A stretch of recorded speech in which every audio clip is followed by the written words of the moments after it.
Welcome students in the micro economics classes. Unit number 5 हमारी चल रही है कंज्यूमर्स इक्विलिब्रियम एंड डिमांड, जिसमें पार्ट 13 में आपको कराया जाएगा total expenditure method and geometrical method of price elasticity of demand. Total expenditure method, जिसे टोटल आउटले मेथड भी कहा जाता है। In this method, change in total expenditure is compared with the change in prices of the commodity. Total expenditure method में हमें total expenditure को compare करना है वस्तु की कीमत से, और टोटल एक्सपेंडिचर को निकालने का तरीका है प्राइस मल्टीप्लाई बाई डिमांड। जैसे कि फॉर एग्जांपल, अगर आपको एक वस्तु खरीदनी है जिसकी कीमत है मार्केट में 50 रुपीज पर केजी, और आपको खरीदनी है 2 केजी क्वांटिटी, तो कितना पैसा खर्च होगा? 100 रुपीज। कैसे निकाला गया ये? प्राइस यानी कि 50 रुपीज को हमने मल्टीप्लाई किया उसकी डिमांड से, और हमारी डिमांड थी 2 केजी। तो किसी भी वस्तु का पर हमने कितना पैसा खर्च किया है, इसे फाइंड आउट करने के लिए प्राइस को मल्टीप्लाई किया जाता है डिमांड से। और इस प्रकार के फॉर्मूले कभी भी रटने के नहीं होते हैं। ये समझने वाली बात है कि टोटल एक्सपेंडिचर कैसे निकाला जाता है। यहां पर हमें 3 पॉसिबिलिटीज दिखाई देंगी इलास्टिसिटी ऑफ डिमांड की। या तो इलास्टिसिटी 1 होगी, या 1 से ज्यादा होगी, या फिर 1 से कम होगी। इलास्टिसिटी 0 और इनफाइनाइट इस मेथड में एग्जिस्ट नहीं करते हैं। कुल मिलाकर यहां पर आपको 3 बातें ध्यान रखनी है। Number 1, if there is no change in total expenditure, that is total expenditure remains constant, it is known as unit elastic demand. अगर प्राइस चेंज होने पर भी टोटल एक्सपेंडिचर में कोई चेंज नहीं आया, टोटल एक्सपेंडिचर जितना पहले था बाद में भी उतना ही है, तो इसका मतलब इलास्टिसिटी ऑफ डिमांड 1 है। Point number 2, if there is inverse relation between total expenditure and price of the commodity. Inverse relation means उल्टा संबंध। जिस डायरेक्शन में प्राइस मूव करेगी, टोटल एक्सपेंडिचर उसके अपोजिट डायरेक्शन में मूव करेगा। अगर प्राइस बढ़ गई और टोटल एक्सपेंडिचर कम हो गया, या फिर प्राइस कम हो गई और टोटल एक्सपेंडिचर बढ़ गया, इन दोनों ही सिचुएशंस में elasticity of demand greater than 1 कहलाएगी, more than 1। If there is positive relation between total expenditure and price of the commodity, it is known as inelastic demand, यानी कि elasticity of demand less than 1 होगी। Positive relation means price बढ़ने पर total expenditure भी बढ़ेगा, और price कम हो जाने पर टोटल एक्सपेंडिचर भी कम हो जाएगा। और अगर ऐसा है तो इलास्टिसिटी लेस देन 1 कहलाएगी। इंपॉर्टेंट बात ध्यान रखिएगा, यहां पर आपको प्राइस और डिमांड में हमेशा नेगेटिव रिलेशनशिप दिखाई देगी, चाहे पॉइंट नंबर 1 हो, चाहे पॉइंट नंबर 2, चाहे पॉइंट नंबर 3। प्राइस और डिमांड में नेगेटिव रिलेशन होगी, लेकिन यहां पर हमें रिलेशनशिप प्राइस और डिमांड के बीच देखनी ही नहीं है। यहां पर हमें रिलेशनशिप देखनी है प्राइस और टोटल एक्सपेंडिचर के बीच। Numerical example number 1, at a price of ₹80 per unit, quantity demanded of a commodity are 1000 units. जब प्राइस है 80 तो डिमांड है 1000। When its price rises to 100, अगर प्राइस बढ़कर हो जाती है 100 रुपए, its quantity demanded falls to 800 units, तो डिमांड घटकर रह जाती है 800 यूनिट्स। यहां पर हमें दिखाई दे रहा है, देखिए प्राइस बढ़ गई है और डिमांड क्वांटिटी डिमांडेड कम हो गई। Calculate price elasticity of demand through total expenditure method. तो यहां पर पहले हमें फाइंड आउट करना पड़ेगा टोटल एक्सपेंडिचर, जिसके लिए प्राइस को मल्टीप्लाई करेंगे क्वांटिटी डिमांडेड से, यानी कि 80,000। Again 100 multiply by 800, again 80,000।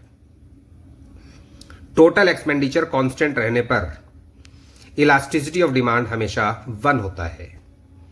यहां पर ध्यान रखिएगा, आपको डिमांड को नहीं देखना, डिमांड का केवल यूज करना है टोटल एक्सपेंडिचर फाइंड आउट करने के लिए, लेकिन हमें ध्यान देना है केवल टोटल एक्सपेंडिचर पर। तो यहां पर आप डिमांड को बिल्कुल छुपा लीजिएगा, उसे देखिएगा ही नहीं। यहां पर प्राइस बढ़ रही है लेकिन टोटल एक्सपेंडिचर कांस्टेंट है, इसका मतलब elasticity of demand is equal to 1 कहलाएगा। Example number 2, at a price of ₹80 per unit, quantity demanded of a commodity are 1000 units. अगर प्राइस है 80 और डिमांड है 1000 units, when its price rises to ₹100, its quantity demanded falls to 700 units. अगर price बढ़कर 100 रुपये हो जाती है तो डिमांड घटकर 700 यूनिट्स रह जाती है। Calculate price elasticity of demand through total expenditure method. तो यहां पर हमें फाइंड आउट करना पड़ेगा पहले total expenditure. 80 multiply by 1000, 80,000। 100 multiply by 700, that means 70,000। अब यहां पर आपको ध्यान रखना है, क्वांटिटी डिमांडेड को आपको नजरअंदाज करना है और रिलेशन देखना है केवल प्राइस और टोटल एक्सपेंडिचर के बीच। प्राइस बढ़ने पर हमें दिखाई दे रहा है टोटल एक्सपेंडिचर कम हो गया, यानी कि नेगेटिव रिलेशन, इनवर्स रिलेशन। और जब रिलेशन इनवर्स है तो इसका मतलब यहां पर इलास्टिसिटी ऑफ डिमांड कहलाएगा ग्रेटर देन 1, जिसे कहा जाता है elastic demand. Next and third example, at a price of ₹80 per unit, quantity demanded of a commodity are 1000 units. जब प्राइस है 80 रुपीज, डिमांड है 1000, when its price rises to 100, its quantity demanded falls to 900 units. जब price बढ़कर 100 रुपये हो जाती है, demand घटकर 900 यूनिट्स रह जाती है। प्राइस बढ़ी है, डिमांड घटी है, ये तो हमेशा ही होगा, लेकिन यहां पर हमें प्राइस इलास्टिसिटी और डिमांड निकालना है टोटल एक्सपेंडिचर मेथड से। तो फिर निकालेंगे टोटल एक्सपेंडिचर, यानी कि प्राइस को मल्टीप्लाई कर दिया जाएगा उसकी क्वांटिटी डिमांडेड से। 80 मल्टीप्लाई बाई 1000, 80,000। 100 multiply by 900, 90,000। यहां पर हमें दिखाई दे रहा है प्राइस बढ़ गई और टोटल एक्सपेंडिचर भी बढ़ गया। क्वांटिटी डिमांडेड से फिलहाल हमें कोई मतलब नहीं है। क्वांटिटी डिमांडेड का केवल आप यूज करेंगे टोटल एक्सपेंडिचर फाइंड आउट करने के लिए। और अगर न्यूमेरिकल में टोटल एक्सपेंडिचर दिया हुआ है और प्राइस भी दिया हुआ है तो डिमांड निकालने का यहां पर कोई यूज नहीं है। डिमांड तो तब निकाली जाएगी जब परसेंटेज मेथड हमें चाहिए हो, क्योंकि यहां पर पॉजिटिव रिलेशन दिखाई दे रहा है प्राइस और टोटल एक्सपेंडिचर में, तो इलास्टिसिटी ऑफ डिमांड कहलाएगा लेस देन 1, जिसका मतलब होता है in elastic demand. And that's all, यही है टोटल एक्सपेंडिचर मेथड। इसके बाद मैं आपको करा रहा हूं ज्योमेट्रिकल मेथड, जो कॉम्पिटिटिव लेवल पर आपके काम आएगा, लेकिन 11th क्लास के सिलेबस से इसे आउट रखा गया है। ज्योमेट्रिकल मेथड में एक्स एक्सिस, वाई एक्सिस और ओरिजिन शो करने के बाद बनाएंगे डिमांड कर्व। डिमांड कर्व इस प्रकार का बनाएंगे जो एक्स एक्सिस और वाई एक्सिस को टच करेगा। वाई एक्सिस पर आप दिखाएंगे प्राइस, एक्स एक्सिस पर दिखाएंगे क्वांटिटी डिमांडेड। जिस पॉइंट पर डिमांड कर्व ने वाई एक्सिस को टच किया है, ये जो पॉइंट है, इसका मतलब यहां पर प्राइस कांस्टेंट है। प्राइस कांस्टेंट होने पर यहां पर इलास्टिसिटी ऑफ डिमांड कहलाएगी इनफाइनाइट। और जिस पॉइंट पर डिमांड कर्व ने टच किया है एक्स एक्सिस को, इसका मतलब यहां पर डिमांड कांस्टेंट है।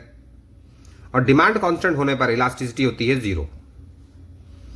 0 और इनफाइनाइट के बिल्कुल बीचों बीच, एग्जैक्टली बीच में यानी कि इस पॉइंट पर इलास्टिसिटी होगी 1 एट पॉइंट सी। ए और सी के बीच पॉइंट नंबर बी 1 और इनफाइनाइट के बीच यहां पर आएगा ग्रेटर देन 1, क्योंकि 1 से बड़ा अगर कोई नंबर है और इनफाइनाइट से छोटा है इसका मतलब वो ग्रेटर देन 1 कहलाएगा। और अगर 1 और 0 के बीच में कोई नंबर देखा जाए जैसे कि एट पॉइंट डी, तो ये कहलाएगा elasticity of demand less than 1। Exam में इसे प्रूव करके दिखाना पड़ता है। यहां पर लगाएंगे हम लोग फॉर्मूला, और ज्योमेट्रिकल मेथड का फॉर्मूला है lower segment of the demand curve, यानी कि डिमांड कर्व के नीचे का हिस्सा, lower portion of the demand curve divided by upper portion of the demand curve, यानी कि डिमांड कर्व के ऊपर का हिस्सा। इसे साबित कैसे करते हैं वो नेक्स्ट 5 स्लाइड्स में देखिएगा। हर एक पॉइंट को यहां पर प्रूव करके दिखाया जाएगा। सबसे पहले डायग्राम बनाएंगे और एट पॉइंट ए हम लोग फाइंड आउट करने जा रहे हैं elasticity of demand infinite. Formula lower segment of the demand curve divided by upper segment of the demand curve. अगर इस पॉइंट से हम लोग इलास्टिसिटी देख रहे हैं तो lower portion of the demand curve का मतलब हुआ A E. At point A elasticity of demand is equal to A E divided by and upper segment of the demand curve. इस पॉइंट के ऊपर तो डिमांड कर्व है ही नहीं, इसका मतलब ऊपर का हिस्सा हुआ 0। किसी भी नंबर को 0 से डिवाइड करने पर आंसर इनफाइनाइट आता है, 0 नहीं आता, ध्यान रखिएगा। 0 आंसर तब आएगा जब न्यूमिनेटर 0 होगा। डिनोमिनेटर 0 होने पर आंसर आता है इनडेफिनेट नंबर, अर्थात एक ऐसा नंबर जिसे डिफाइन नहीं किया जा सकता। वो कोई डेफिनेट नंबर नहीं है, बहुत बड़ा नंबर है। सेम इसी प्रकार से एट पॉइंट बी, जो भी हमने देखा था थोड़ी देर पहले, यहां पर इलास्टिसिटी ऑफ डिमांड निकल के आता है ग्रेटर देन 1। पहले फॉर्मूला पुट करेंगे। ए ई हमारा डिमांड कर्व है, जहां पर एट पॉइंट बी हमें फाइंड आउट करना है इलास्टिसिटी ऑफ डिमांड, जिसका फॉर्मूला है lower portion of the demand curve या lower segment of the demand curve, मतलब एक ही है दोनों का, divided by upper segment of the demand curve. Lower segment कहलाएगा बीई, डिमांड कर्व के नीचे का हिस्सा। At point B elasticity of demand is equal to B E divided by और डिमांड कर्व के ऊपर का हिस्सा, यानी कि बी ए। क्योंकि यहां पर बीई ग्रेटर देन है बी ए से, वैसे दिखाई दे रहा है बी ए बड़ा है, बीई बड़ा है और बी ए छोटा है। इसका मतलब न्यूमरेटर बड़ा है और डिनोमिनेटर छोटा है, और न्यूमरेटर अगर बड़ा है तो डिवाइड करते वक्त हमेशा आंसर 1 से बड़ा आएगा। That means elasticity of demand is greater than 1। Same ऐसे ही पॉइंट सी पर हम लोग प्रूव करेंगे।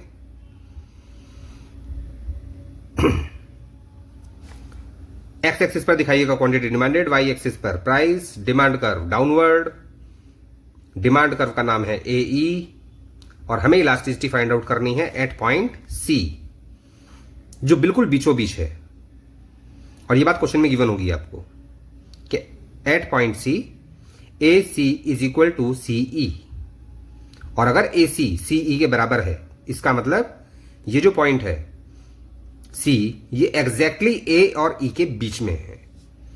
यहां पर इलास्टिसिटी 1 निकल के आएगा। उसको प्रूव कैसे करेंगे? फॉर्मूले से। Elasticity of demand is equal to lower segment of the demand curve divided by upper segment of the demand curve. Lower portion कहलाएगा सीई डिवाइडेड बाई, और अपर पोर्शन डिमांड कर्व का कहलाएगा ए सी, या लिख सकते हो सी ए, बात एक ही है।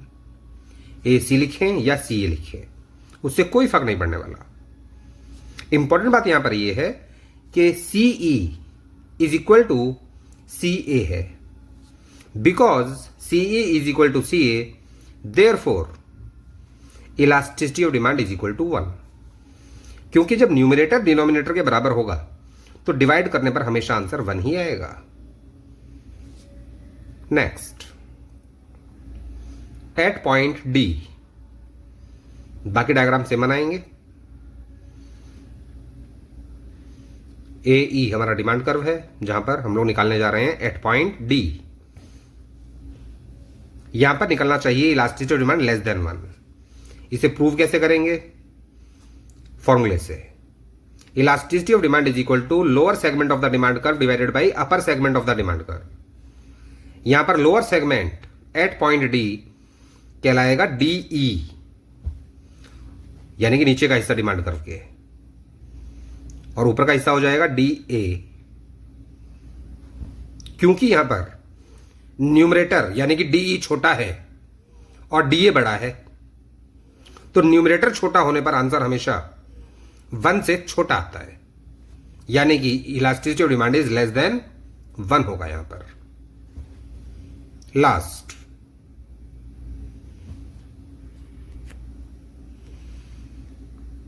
Diagram same as it is बनाएंगे। पहले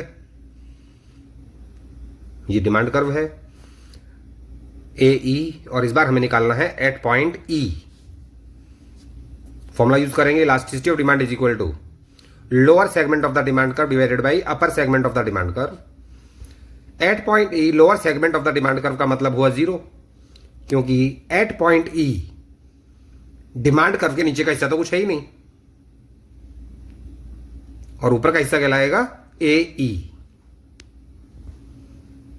जब न्यूमरेटर 0 है तो इलास्टिसिटी ऑफ डिमांड 0 हो जाएगा। 0 upon A is equal to 0, and that's all. यहां पर आपका चैप्टर कंप्लीटली फिनिश हो जाता है। Thank you.